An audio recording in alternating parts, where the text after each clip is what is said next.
Hola. Bien, se hizo el silencio. Saludarlos a todos, darles la bienvenida. A todos los que están presentes, quiero hacer una mención especial de bienvenida a quienes vienen desde Viña, que sé que se levantaron muy temprano, así que agradecerle a nuestros alumnos que están presentes acá y a nuestros profesores de la escuela ya, porque sabemos el sacrificio que fue llegar a esta hora, ¿no? Bueno, contarles, digamos, que en nombre de la Escuela de Comunicación y Periodismo de la Universidad Adolfo Ibáñez damos la bienvenida a esta segunda conferencia internacional sobre cultura, social media, sobre comunicación, propaganda y de temas en general, sobre temas más de libertad de expresión y trabajo digital. Estamos muy orgullosos por esta iniciativa porque, como bien dije, es nuestra segunda oportunidad y refleja bastante, por no decir mucho, lo que queremos y nuestra expresión del tipo de reflexiones que queremos generar como escuela de comunicaciones y que tienen que ver ya no solo con el impacto de los medios de comunicación, sino en particular con esta palabra o estos conceptos más grandes, estas tendencias más grandes que tienen que ver con la digitalización, la inteligencia artificial y la automatización que está alrededor de nuestras vidas crecientemente. Creemos, y es una visión que compartimos como escuela, que de una manera fascinante, a veces parece que de una manera temerosa, pero nosotros creemos que es fascinante lo que está ocurriendo con las comunicaciones, incluso los medios de comunicación, como un proceso de grandes transformaciones. ¿Por qué? Porque creemos que estas comunicaciones están en el centro de los grandes cambios que estamos viviendo. Cambios que nos obligan a reflexionar, que nos obligan a ver, a dilucidar, y no solo mirarlos con unas miradas optimistas naíves, sino reflexivas. Largamente, y sobre todo para los que son estudiantes acá nuestros, sabemos de las grandes conversaciones que han tenido en clase sobre todo lo que implica los procesos de mediatización, ¿no? Cómo la política, la forma de ejercicio de la política, incluso la forma de nuestros derechos básicos están cambiando por el impacto de la digitalización. Pero también las nuevas oportunidades que ha traído eso, los nuevos surgimientos de espacios públicos alternativos que tal vez antes no estaban abiertos para todas las minorías, por ejemplo. Solo por lograr un ejemplo de las virtudes que ha traído una nueva articulación de la política a propósito de las oportunidades digitales. Lo mismo podríamos decir en el mundo del trabajo. Ciertamente hay nuevas formas de interactuar que están desafiando las formas y los principios que ha surgido una economía industrializada. Todo eso, insistimos, toda esa desintermediación, muchos nos dicen traen nuevas formas de colaboración como sociedad, sí, ciertamente, pero también creemos que esas nuevas formas de colaboración nos obligan a replantearnos y a desafiarnos cómo vamos a hacer la discusión en torno a nuestros derechos y a nuestros deberes básicos como sociedad. En ese sentido que tiene tanto relevancia una discusión como la que hoy día nos van a permitir o nos van a promover nuestros invitados de hoy. ¿Quiénes son? Bueno, algo ya han leído de ellos, me imagino, porque por eso están acá.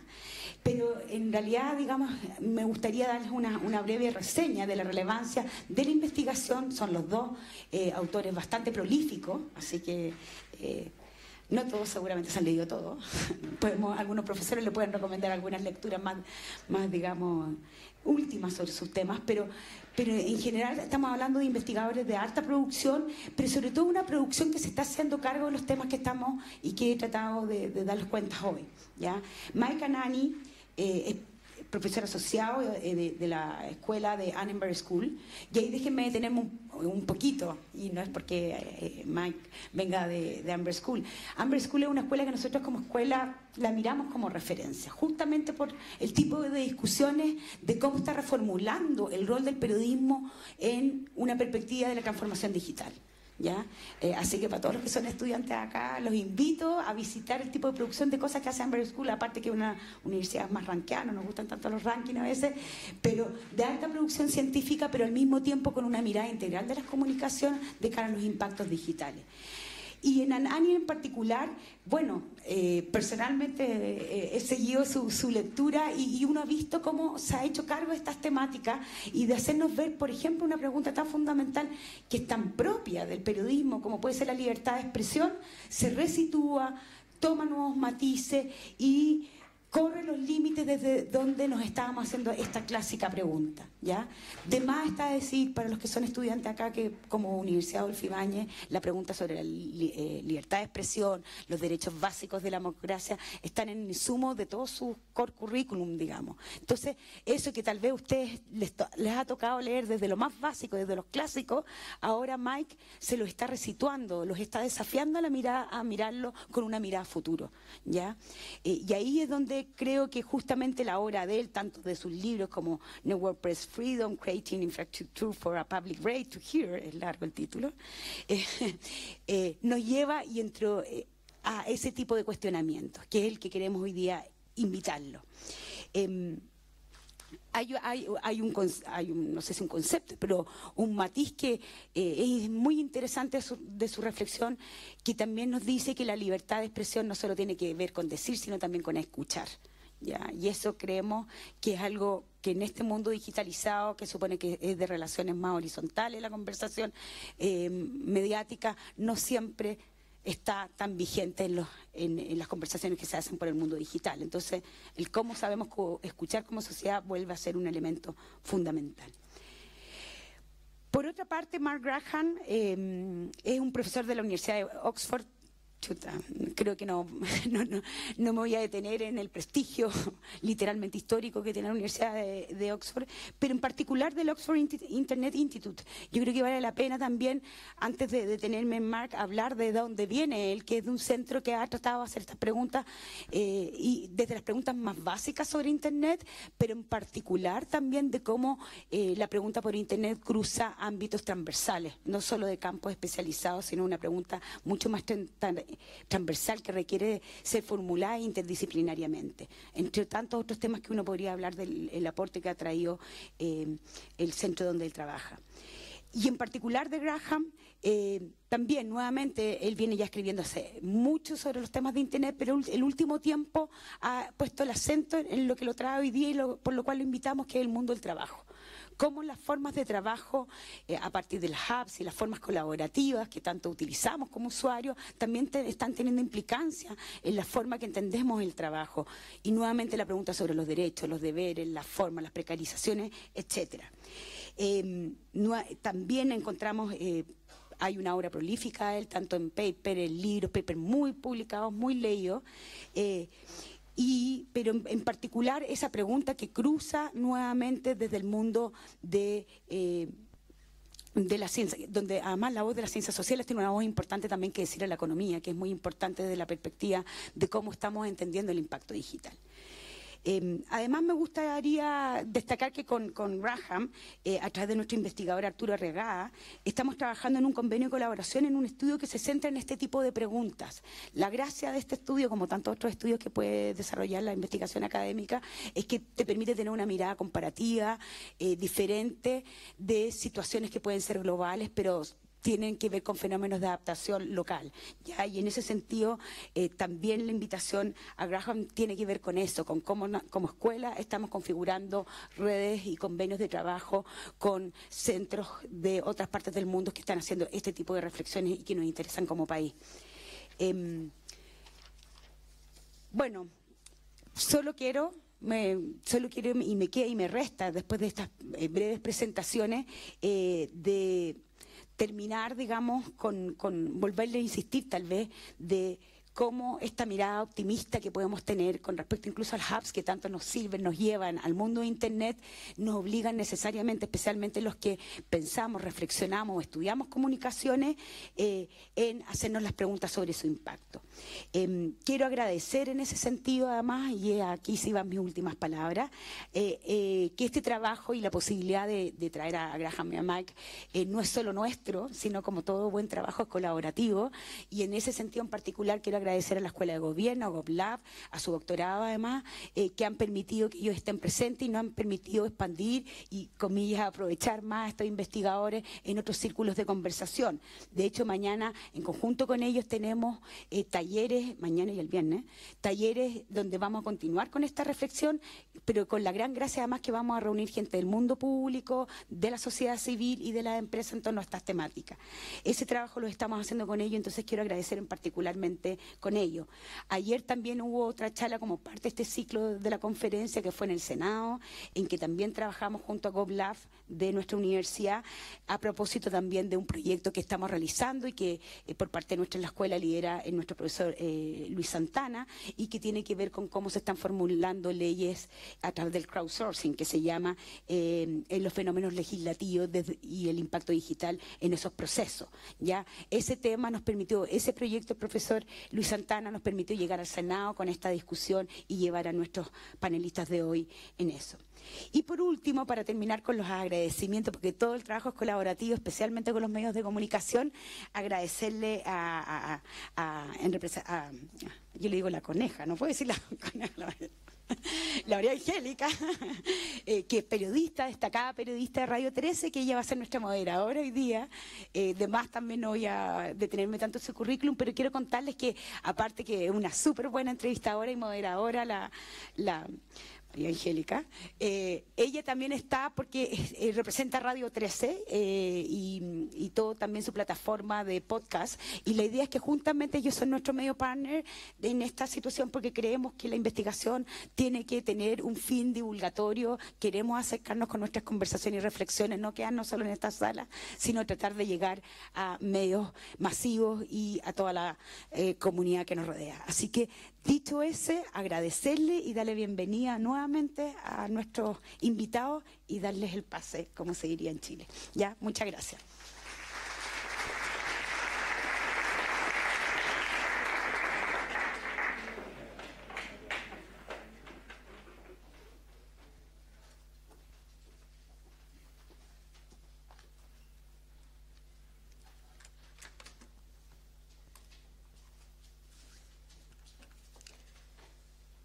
Well, good morning, everyone.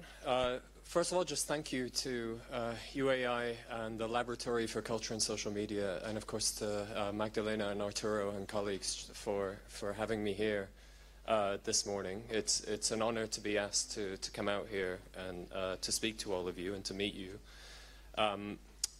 It's my first time in Chile, and I think, as Magdalena said, we're sort of planning some collaboration, so I hope this is just the beginning of some of our collaborations that we're building for the future. And thanks also for letting me do this in English, because my Spanish isn't, you wouldn't want to hear me do this in Spanish. So I'll be talking about a new project that I call the Fair Work Foundation. I'm just going to turn this off so I don't hear myself. I'll be talking about this new project, the Fair Work Foundation, and this project is about ways of improving jobs in the platform economy. And it basically does that by getting all of us to hold platforms a bit more accountable. We all use them, and so we all have a part to play in how they operate. Before telling you about that work, though, I want to step back and tell you about some of the factors and enablers that bring the platform economy into being. And then I'll talk about how our current configuration of enablers can be quite harmful to workers. And then finally talk about what can be done differently and what specifically we in the Fair Work Foundation think that we can do differently. So for a bit of context, I've been doing research in this area with some of the colleagues that are listed on the screen there. And I'd especially like to thank my colleagues Richard Heeks, Paul Mangai, Jean-Paul Van Belle, and Jamie Woodcock. But some of the research that I'll be talking about has also been going on for about a decade now in collaboration with some of the other names on the screen there. So what I'll be doing is drawing on some of that research in this talk, and mostly drawing on a recent project that involved interviewing hundreds of platform workers in East Africa, West Africa, and South Africa. I won't go into detail on our methods or the project design in the first instance, but I'm more than happy to tell you about the research design later if anyone is interested in it. So the starting point for all of this is that today's gig economy is just really big. Richard Heeks estimates that there are about 70 million workers who signed up to find jobs in it. In Europe, we have estimates. There was a McKinsey study of 8,000 workers in Western countries that found 1.5% of respondents in Europe had earned income from platforms.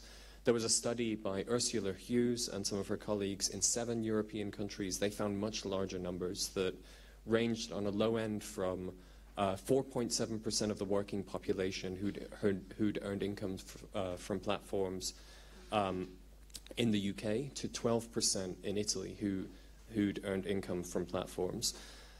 In Africa, there was a survey done in 8 countries showing that 1.3% of African adults have earned money from platforms. I haven't seen any data for South America, but I can only assume that we're talking also single-digit percentages of the labor force. So if you look at this across the whole population, pretty big numbers in most places. The economist, Guy Standing, he predicts that by 2025, 1/3 of all labor transactions will be mediated by digital platforms. So what I mean by the gig economy is a reference to labor markets that are characterized by independent contracting that happens through, via, and on digital platforms. The kind of work that's offered, it's casual work, it's non-permanent work. It may have variable hours, and lots of job securities, involve payment on a piecework basis, and lack any options for career development. What's new here, though, is the platform. So the digital base on which the gig firm is built. It provides tools to bring together the supply of and the demand for labor, including the app, the digital infrastructure, and the algorithms for managing the work. So why then has the gig economy exploded in size? Well, what I've done is put this slide together to talk about some of the key preconditions that bring today's gig economy into being. I'm not going to go into all of them, but I think it's worth thinking about the interplay of all of them as we try to imagine alternate futures for the gig economy. So the point being here that it's not just technology, it's also very particular social, economic, and political factors that configure and shape today's gig economy. Let me just give you a few examples of some of these enabling factors. So first, of course, the technological ones. We now have, since this year or last year, we have over half of the world, over half of humanity connected to the internet. We have smartphones and laptops in the hands of billions of people. We have technological standards that allow work to be carved up into fragments and reassembled. And we, of course, have platforms that facilitate this matching of the supply and the demand for labor power. So all of this can make work more legible. Jamie Peck, the geographer Jamie Peck, he refers to this as the routinization, reorganization, and rebundling of work. So in other words, layers of codified rather than tacit knowledge structure and govern the work process. Instead of getting a babysitter, for instance, based on a personal recommendation, you might now get one with a good recommendation on a platform.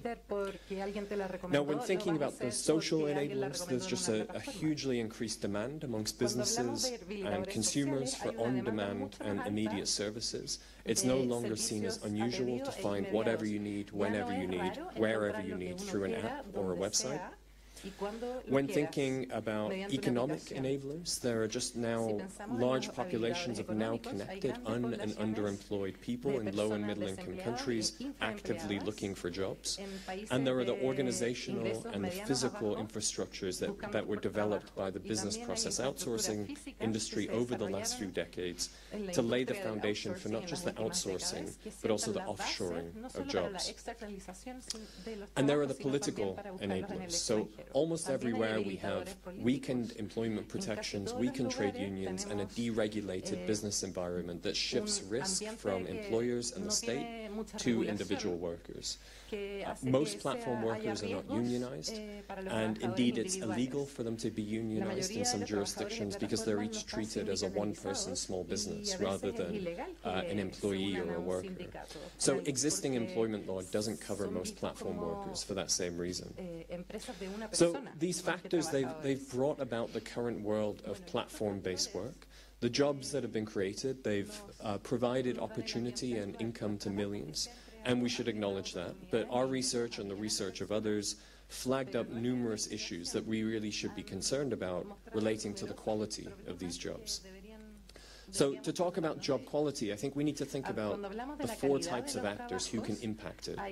Platforms, of course, regulators, clients and consumers, and workers. And for each of these actors, I want to discuss some of the challenges and then use that to discuss the actual job quality of platform work. So let's just start with platform companies. There's not that much that needs to be said here. They, of course, can shape the quality of jobs because in most cases they issue the contracts, they design the ways that work is carried out, they decide how payment works. In reality, what happens are 2 things. So first, platforms have a natural tendency to minimize payments to workers and maximize the fees they take as commissions. On some platforms, it can be up to 30% of every transaction. Second, platforms have a tendency to minimize the support that they give to workers. So this is usually not just to keep costs low, it's to stay on what's to them the right side of employment laws. So to give you an example of this, I spoke to a lawyer who was working for a large food delivery platform who told me that they'd love to give helmets to their food delivery workers, but they feel that they can't give helmets to their food delivery workers, not because of the cost of it, because it would start to resemble more of an employment relationship where you're giving uniforms to your workers. And at the moment, that's the key operational logic for most platforms. They need to keep their workers classified as freelancers or independent contractors so that they don't absorb a lot of the costs and risks that come to the employer in an employment relationship. Second, regulators. So the issue here is not just that local regulators are, in most places, are reluctant to intervene, but in most places they've refused to intervene, and the platform economy ends up being a pretty unregulated place. In cases where we do see action from regulators, it's normally to clarify employment status, so to rule about whether or not workers are misclassified as freelancers rather than employees. So in other words, there's a line about where employment begins and ends, it's fuzzy, and a ruling clarifies and sharpens that line. The issue, though, is that when that happens, let's say it's decreed that now a certain kind of platform worker now move away from being employees to being van a ser empleados, todas las plataformas tienen que hacerlo, tienen que hacer cambios para asegurarse que los trabajadores queden al otro lado de esta línea que ahora va a estar más clara. También es importante decir que algunas plataformas pueden usar su alcance global para reasignar la responsabilidad local. En Sudáfrica, por ejemplo, hubo una demanda contra Uber que decía que estaban echando a los conductores y que deberían ser considerados como empleados y que deberían tener las protecciones. Pero el juez determinó que no eran empleados de Uber de Sudáfrica, porque Uber en Sudáfrica, como en el resto del mundo, opera bajo una licencia que se llama Uber BB en los Países Bajos. Entonces, lo que pasó es que demandaron a la compañía que no era la correcta. Entonces, esta falta de rendición de cuentas es mucho más fuerte en el caso de las plataformas en la nube que conectan a clientes de cualquier lugar con trabajadores de cualquier lugar. Por ejemplo, Upwork, que es la plataforma en la nube más grande del mundo, paga $3 por hora, que es decente en algunos lugares, pero muy malo en otros. Entonces, Upwork ignora estos matices y las regulaciones locales al introducir este estándar global. Primero, los trabajadores. Lo primero que hay que decir es que hay demasiada fuerza laboral en alguna de estas plataformas. Aquí están viendo los datos de Upwork. La plataforma tiene casi 2 millones de trabajadores activos, pero menos de 100.000 trabajos activos. En la mayoría de los países hay muchas más personas buscando trabajo que personas que lo encuentran. Y en muchos países hay más de 20 personas buscando trabajo por cada persona que lo encuentra. Entonces, no solo tenemos demasiada oferta, pero también hay una fragmentación. Acá están viendo un mapa de dónde están la ubicación de los trabajadores en las 6 plataformas más grandes. Y los trabajadores en países ricos y más pobres están todos compitiendo en el mismo mercado planetario. Incluso para el trabajo que podríamos considerar local, estas dinámicas también se aplican, aunque a menor escala.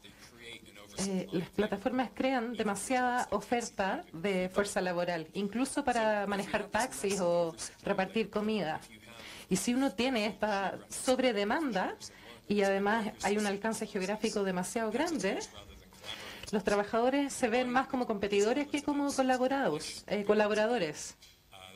Entonces va a haber una carrera en términos de salarios y condiciones de trabajo. Y les voy a hablar más de esto después.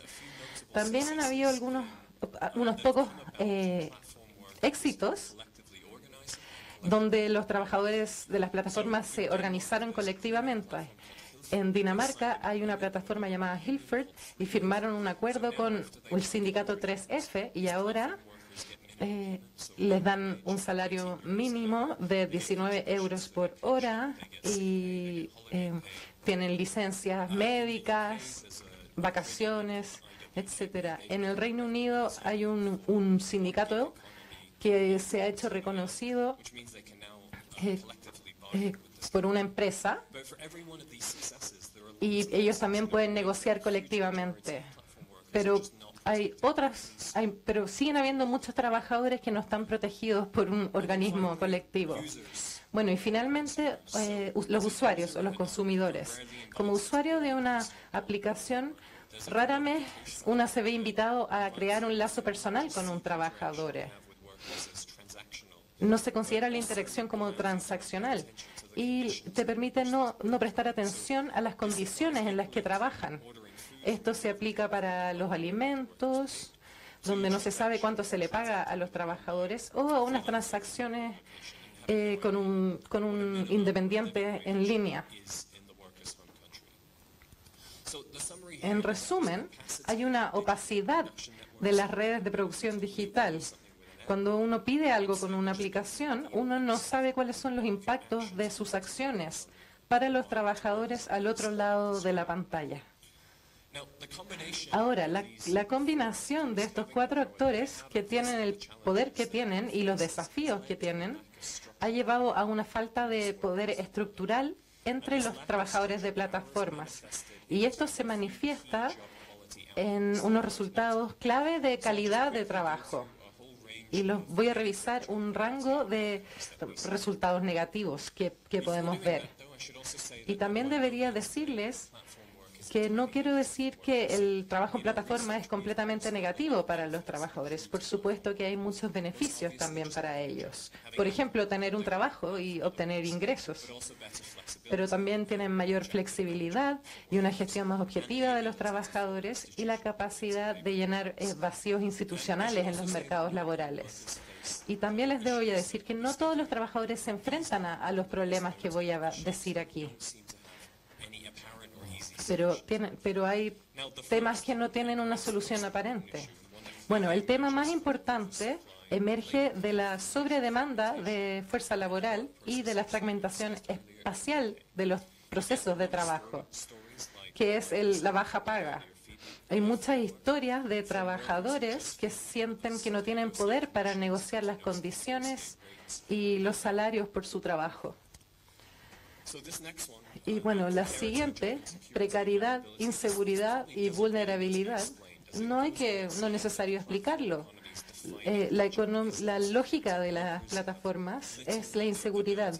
Los trabajadores no pueden planificar cuáles van a ser sus ingresos a futuro y esto va de la mano con la vulnerabilidad. Las personas no tienen opción, tienen que hacer el trabajo que se les brinda. Luego, la inhabilidad para negociar colectivamente. Le pregunté a todos los trabajadores de la nube en África y Asia si estaban en un sindicato y generalmente se reían cuando les preguntaba eso, porque se entiende que si no brindan su trabajo, trabajadores en otros lugares del mundo los van a reemplazar muy rápido. Entonces, hay intentos en las plataformas de taxi o de alimentación de negociar, pero el éxito de que puedan hacerlo es muy poco. También hay alineación en los procesos laborales. Y esto es importante para los trabajadores porque muchos de ellos no saben para quién están trabajando en la nube. Entonces, ¿cómo podemos presionar para que haya cambios en las condiciones laborales si uno no sabe nada de por qué está haciendo lo que está haciendo? También hay una ventaja acumulada, y me refiero a que los sistemas de puntaje en las plataformas pueden básicamente brindar una sobreabundancia de trabajo a los pocos perfiles que tienen los mejores puntajes y dejar fuera a todos los demás. Entonces, la persona que tiene un buen puntaje obtiene una mejor posición. También hay discriminación. Esto es uno de los ejemplos más obvios, donde el cliente le dice a los trabajadores del Sudasia que ni siquiera postulen. También muchas veces no les pagan. Algunas plataformas incluso lo recomiendan, de retener los pagos. Se puede ver en algunos mensajes. También hay mucho trabajo que no se paga, que es esencial en la economía de plataformas. Por ejemplo, los conductores de delivery pasan mucho tiempo esperando para que lleguen los pedidos y no se les paga por ese tiempo, pero están agregando valor a la plataforma solo por estar ahí esperando. Y los trabajadores de la nube pasan mucho tiempo también buscando trabajo cada semana. Según una encuesta, es un promedio de 16 horas a la semana, solo buscando trabajo. Bueno, muchos de los factores llevan a una situación donde los trabajadores tienen malas condiciones y poca habilidad para cambiarlas. Y esto se manifiesta de varias formas. Primero, hay mucho estrés debido a la intensidad del trabajo. Las personas tienen mucho más que hacer de lo que pueden hacer. Esta historia es de alguien que estuvo despierto por 2 días. Y por supuesto también el aislamiento social. Se sienten solos porque pueden estar muchos días sin interactuar con personas. Y también hay impactos psicológicos y físicos. Hay muchos ejemplos de esto, de distintos dominios. Y este es un ejemplo de un ex colega, Jamie Woodcock, de la ironía de un conductor de delivery que no tenía suficientes calorías para estar andando en su bicicleta 6 días a la semana. También hay altos niveles de control. Estas son capturas de pantallas que se sacan cada ciertos minutos. Y en las plataformas ubicadas geográficamente, el GPS permite un control muy fino del movimiento y la velocidad de los trabajadores. Entonces hace que se apuren.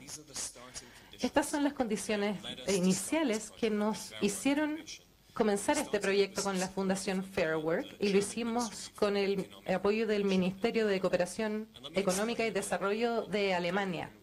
Les voy a explicar qué es lo que hemos estado haciendo.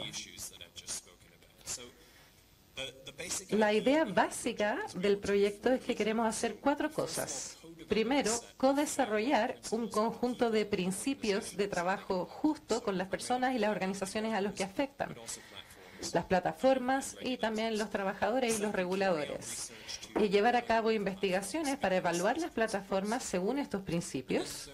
Tercero, usar esa investigación para darle a cada plataforma un puntaje.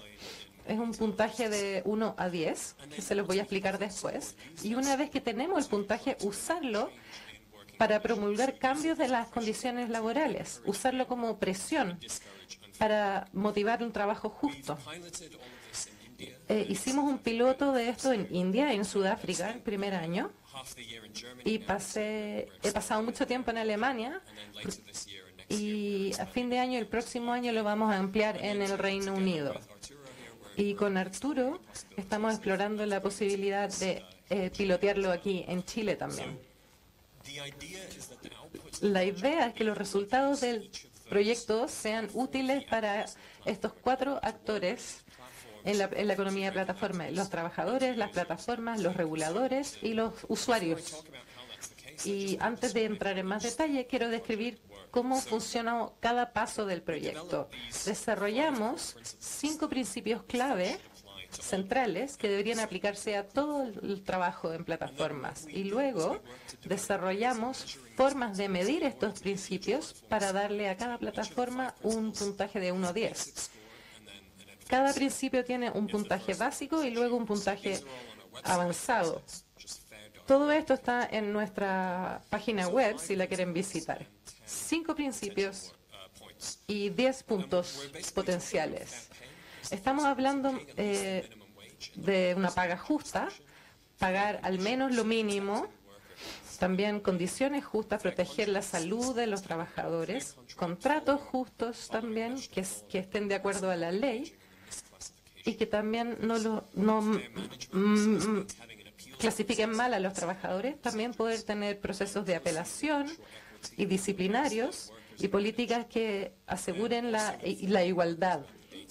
Y también informar a los trabajadores sobre los datos que se recopilan sobre ellos. Y finalmente, representación justa.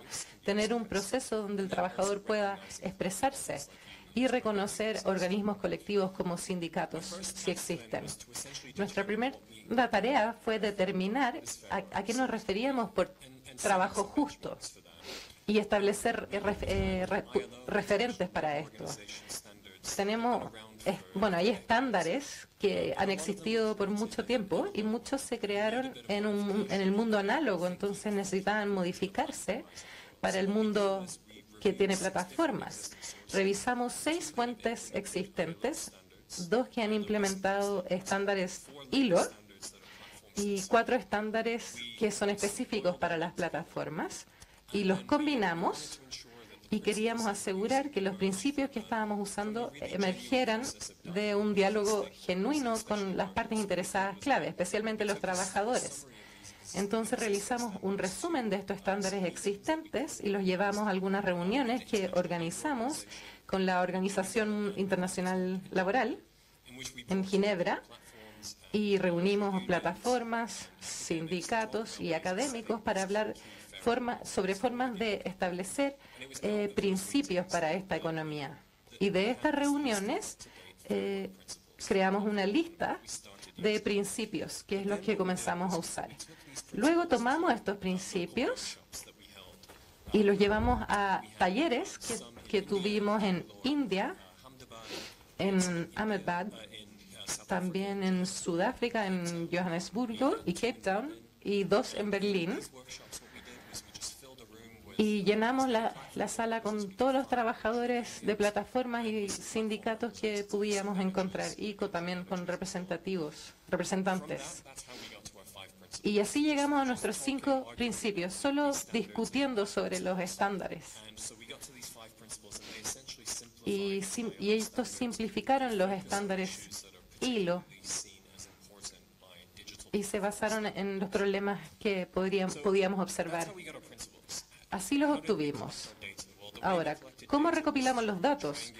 Lo hicimos por una triangulación de métodos. Hablamos con los trabajadores, entre 6 a 10 trabajadores por plataforma. También hicimos investigaciones, examinar las condiciones, los contratos, lo que había en los sitios web.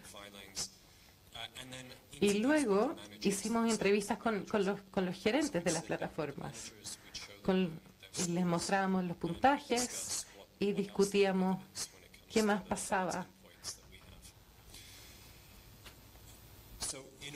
Y para permitirnos poder asignar plataformas que no querían participar, decidimos que solo íbamos a usar la evidencia de puntos positivos más que los negativos.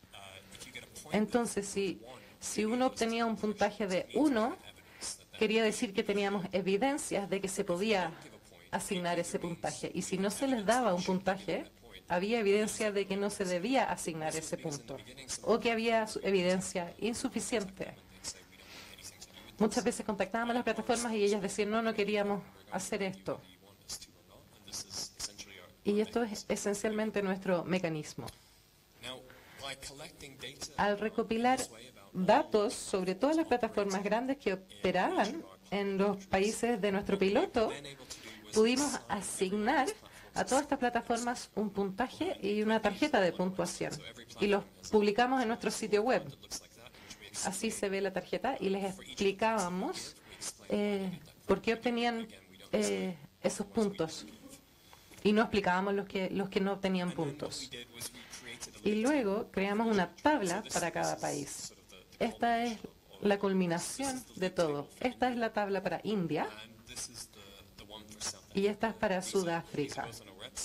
También están en nuestro sitio web. Bueno, y ahora les quiero hablar sobre los resultados de Sudáfrica. Terminamos encuestando a 70 trabajadores en 11 plataformas que se desglosan en 4 tipos principales: delivery, de comida más que nada, trabajo doméstico como limpieza de casas, taxis, y trabajo digital como diseño web o escribir en blogs. Aparte de Uber Eats y Nova Now, todas las plataformas en las primeras 2 categorías eran sudafricanas y en las otras 2 eran multinacionales. Entrevistamos en Johannesburgo y en Cape Town a comienzos de este año. Digo nosotros, pero Paul Mungai hizo casi el 90% de las entrevistas. Encontramos un equilibrio de género razonable, pero para el resto, casi todos los conductores de taxis y delivery eran hombres y las personas que limpiaban casas eran mujeres. La edad promedio era de 32 años. Y las plataformas que brindaban predominante trabajo para personas más jóvenes, en cuanto a la raza, todo menos 3 eran negros, afros. En términos de la nacionalidad, alrededor de 1/3 de los trabajadores eran sudafricanos. Y también lo vimos en nuestros otros pilotos. En Sudáfrica, 1/3 era sudafricano, 1/3 era de Zimbabue y 1/3 era de otras nacionalidades africanas, particularmente el Congo. Los trabajadores habían recurrido a las plataformas para tener más flexibilidad y mejores ingresos, y para los que no eran sudafricanos, por la dificultad de obtener otro trabajo, especialmente trabajos formales. Y básicamente las plataformas les brindaban trabajo que era, sobre todo para los inmigrantes, que era muy difícil encontrar de otra forma. Bueno, revisamos los principios. La paga en promedio era alrededor de $1,000 al mes, que es $4 la hora, que es mucho más alto del salario mínimo en Sudáfrica. Y trabajaban alrededor de 67 horas a la semana. Y 1/5 de los encuestados trabajaban más de 90 horas a la semana. Si eliminábamos costos como gasolina y etcétera, el transporte, el pago bajaba a $2,5 por hora.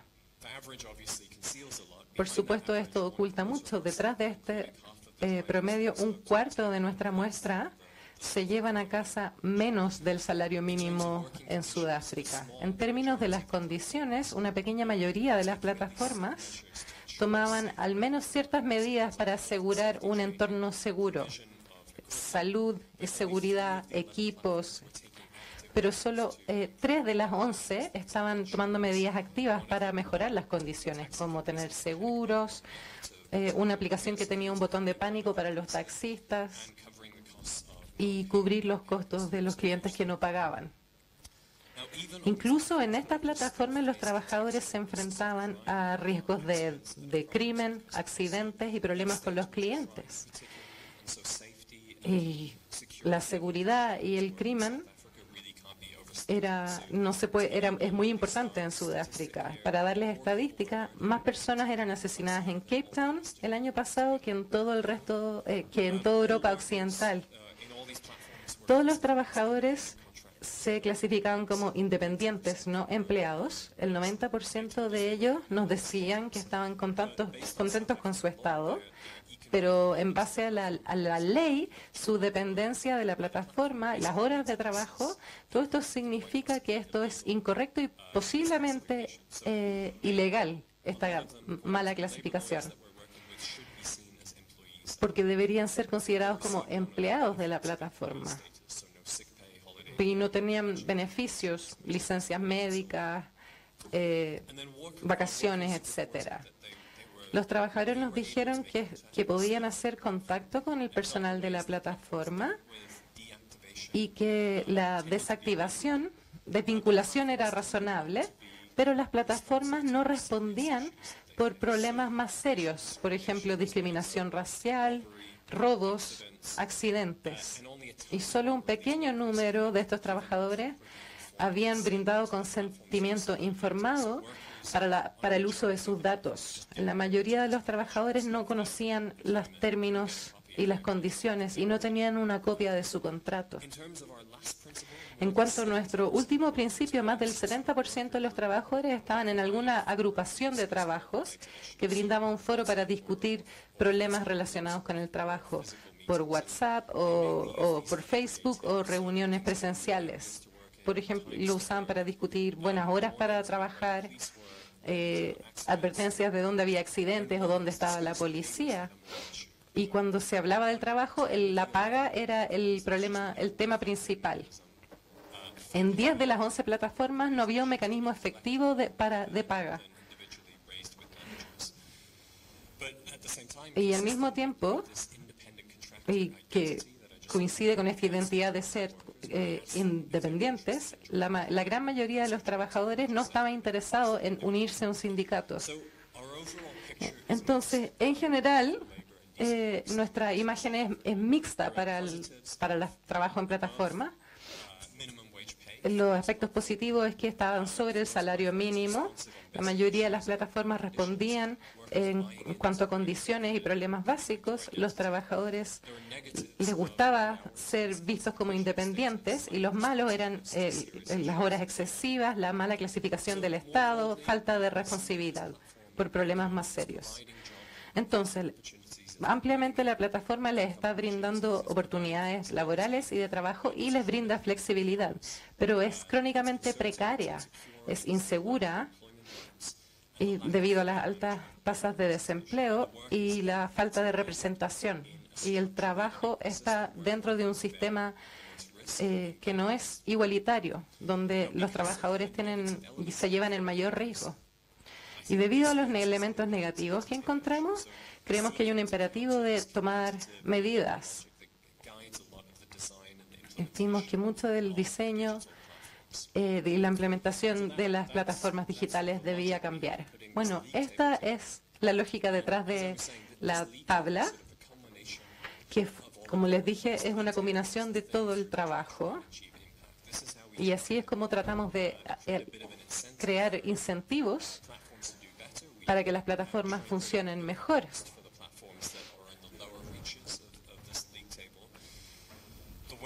Y la forma en que tratamos de que esta tabla tenga un impacto fue mediante los medios. Después de lanzar toda esta investigación, lo lanzamos con un banco y hicimos que los puntajes fueran lo más visible posibles. Y aprendimos mucho en el primer año. Y ya que lo vamos a hacer ahora por segundo año, creo que tenemos una mejor idea de a quién deberíamos orientarnos y cuáles son las presiones que podemos ejercer en algunas de estas plataformas. Y generar esta visibilidad al parecer funciona. Lo que ya hemos visto es que las plataformas que tenían los mejores puntajes comenzaron a usar nuestro logotipo en su sitio web y en sus aplicaciones. Esta es para la plataforma Flipkart en India y No Sweat en Sudáfrica. Y solo para terminar, les quiero decir que vale la pena discutir los impactos potenciales que esto puede tener en 4 tipos diferentes de actores, en los 4 que les mencioné al principio. Primero, con las plataformas, con el sector privado directamente. Aquí vemos impactos a corto y largo plazo. A corto plazo, encontramos plataformas que querían interactuar con nosotros y aceptaron hacer cambios para mejorar sus puntajes. Se reunieron con nosotros y les dijimos qué podían hacer para mejorar. Una plataforma cambió los procesos con los que lidiaban con las quejas y otro aceptó una representación colectiva. Y a largo plazo esperamos que la presión que creemos impulsará algunos cambios. Por ejemplo, crear una sanción por trabajo injusto.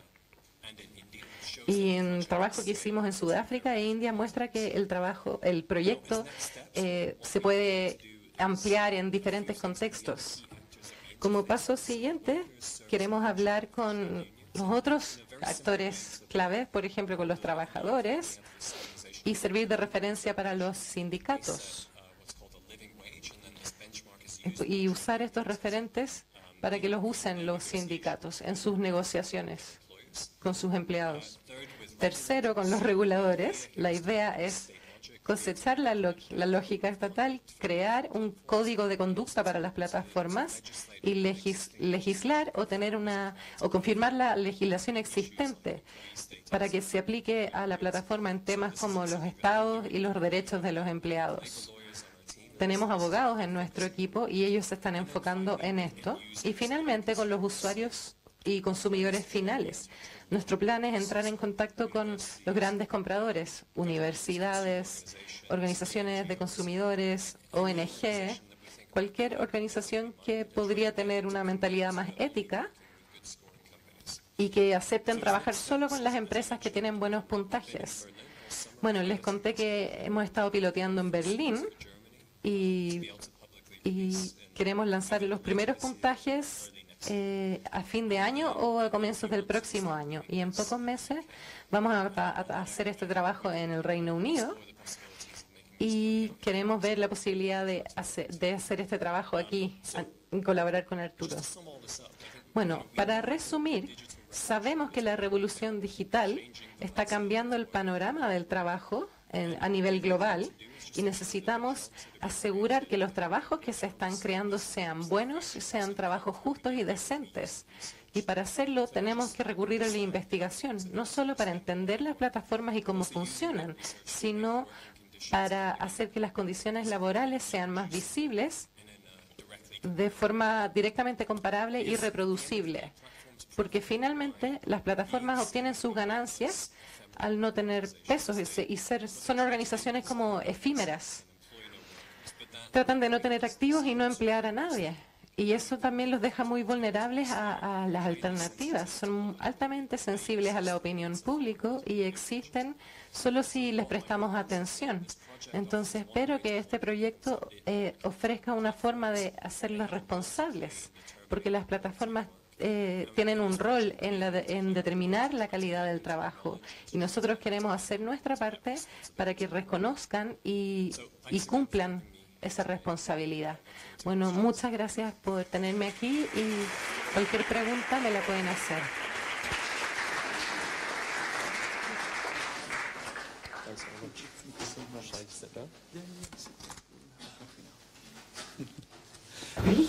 Well, thank you very much. Now we'll have a short break. Vamos a tener un café y después volvemos para la presentación de Mike. Y en unos 15 minutos retomamos.